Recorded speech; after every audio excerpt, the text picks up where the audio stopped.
Crytek and Star Citizen. Court battle. Bum, bum, bum. Lawsuit filed. Crytek is going after Star Citizen for breach of contract. The two companies signed a contract back at Star Citizen's founding. The idea was that Star Citizen would use the Crytek engine, obviously. But Star Citizen, only I think 2 years after signing that contract, stopped using the Crytek engine. They now use Amazon's Lumberyard, which is a free game engine. And so Crytek is suing. Crytek claims that they still, Star Citizen is still using bits and pieces of their engine. Obviously, Star Citizen refutes that. Well, I think, real quick, I want to point out that Cryengine and Lumberyard are extremely similar. Yes.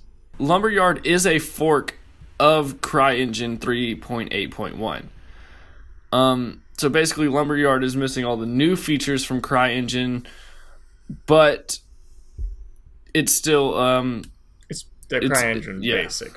Right, it's basic. Base. Yeah, it has its base foundation in Cryengine. It's basically forked off, right? The road is kind of split. Right, so it's like evolution. So Lumberyard is going one direction, Cryengine's going another. Right. Amazon owns Lumberyard.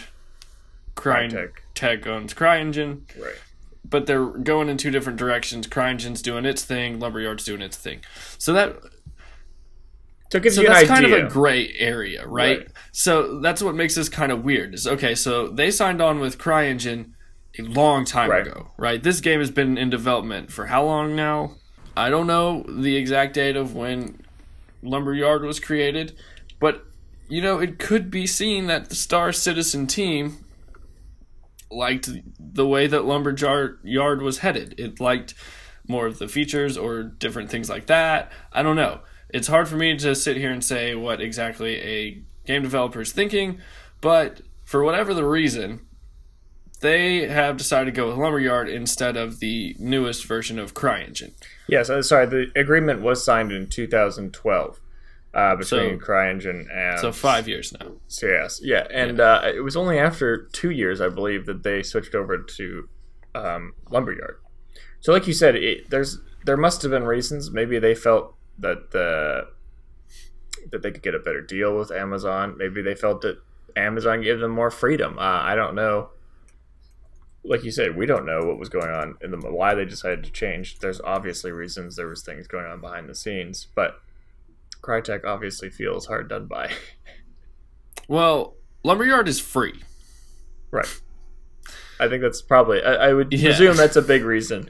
Because they probably... Star Citizen felt, Lumberyard has everything we need from the Cryengine. Right. Because, I mean, they basically started on an older version of Cryengine anyways. Exactly. So, I think it's... I don't know. I don't blame them. They've got it on the on the Lumberyard website, Star Citizen, right there. I would say there are a couple of interesting things that that are attached to this that we should address. Yeah, so it seems like some of Crytek's staff has decided to leave Crytek and join the Star Citizen team. But I guess the founders of Star Citizen were Chris Roberts, who is the creator of Wing Commander, and he's the lead designer for the game. And then the second founder... video games. Right. The second founder was Ortwin Fryermuth, who, in addition to doing his work with Star Citizen, is a successful entertainment lawyer. Okay? Exactly. So, Crytek pointed out in this 15-page document that they released that Fryermuth helped negotiate licensing agreements on behalf of Crytek in the past. Yep. And so he kind of knew what to expect going into the negotiation agreement. Yeah, he had an intimate understanding of Crytek from a legal perspective, anyways. Right. But furthermore, after they had already negotiated everything, and they had signed all the papers and everything. Shortly after that, Carl Jones, who was an employee at Crytek and helped make the negotiations, then left Crytek and became a employee of the Star Citizen team. Yeah. And so now he feels he feels like Carl Jones, in a way, kind of led the negotiations to benefit Crytek. And by the time he left, he had never resolved that conflict of interest within Crytek. Yeah, I mean, the question is there a conflict of interest? The fact that he left Crytek after negotiating a deal with the company. I mean, yes, that seems a little bit like, was he just playing Crytek the whole time? But that's what Crytek is going to have to prove in court.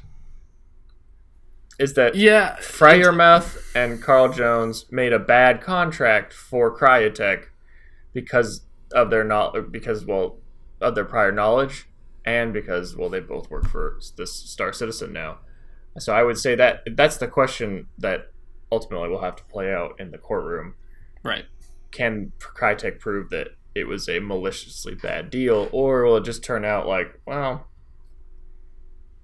it wasn't really that bad of a deal, it's just things change, and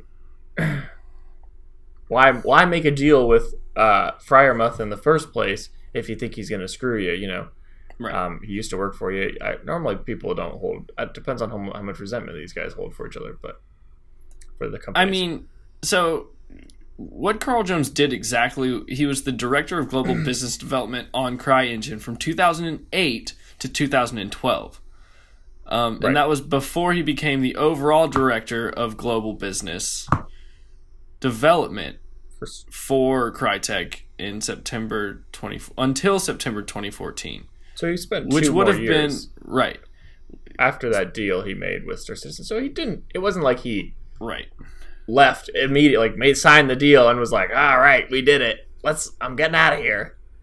And it says he didn't start working at Cloud Imperium until January 2015. So there was even this lull of downtime from when he left Crytek from September until January. It's not like he immediately left and then started at Cloud Imperium. Showed up at Cloud Imperium. I mean, it wasn't that long. It was only 3 or 4 months, but still, that's unemployment for 3 or 4 months. I mean, that's not something to scoff at. And then it was in 2016 that they switched from Cryengine to Lumberyard. And and Crytek has been insisting that the game is still running, at least in part, on the Cryengine. Right. And I think that's another thing. And that's what CIG and RSI, which is Cloud Imperium Gaming and Roberts Space Industries.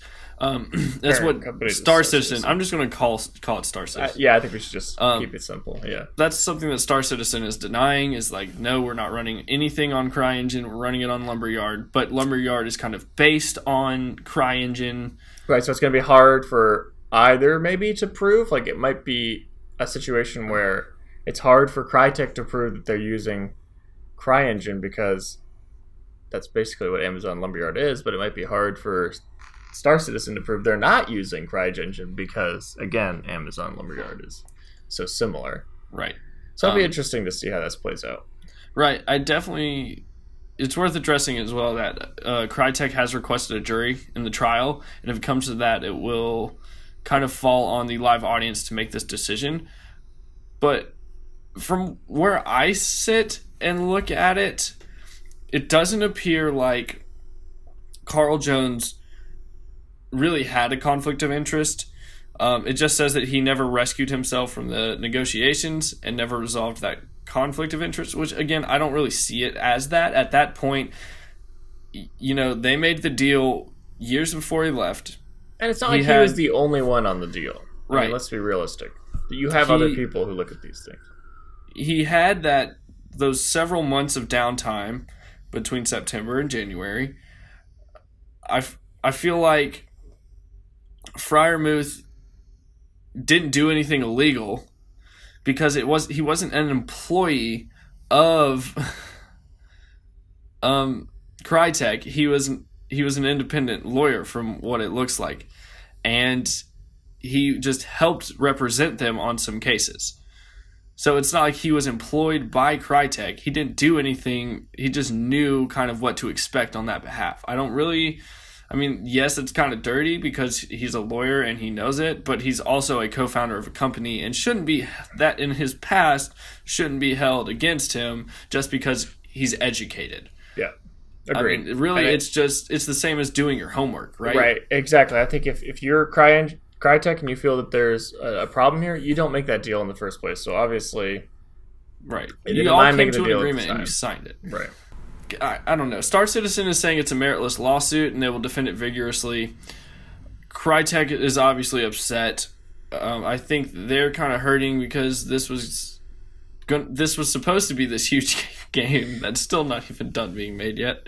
Yeah. And Crytek insists that the game is still running, at least in part, on Cryengine. It's a claim that CIG and RSI deny. Looking carefully at Star Citizen's own marketing materials show lines of code on the screen that seem to indicate the games are running at least partially on Cryengine 3.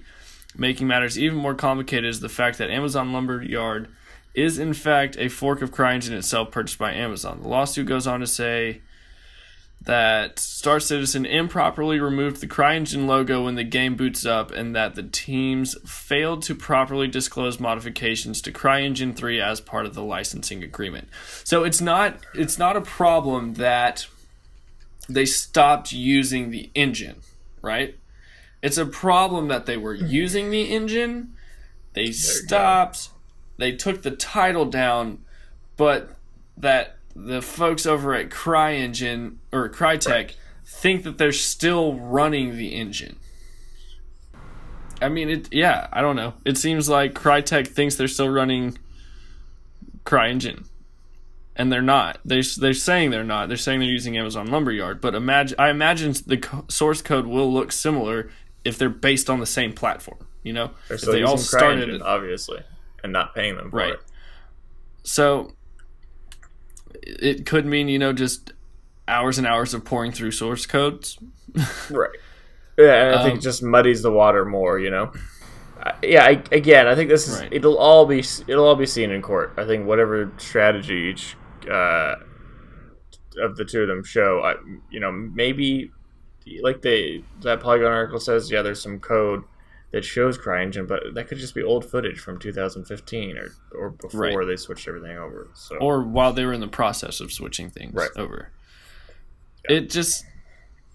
It seems like, I don't know, they're also pulling at straws here with the whole negotiation thing. I don't think that's a big deal. Or as big a deal as they think it is. Again, I think that goes back to if they really had a problem with it, they would have done something about it when they made the initial negotiation. I think it's just, business is business. So that way. We'll see kind of what happens with that. We'll be following that, and we'll give updates in the future as that kind of unfolds. Yeah, exactly.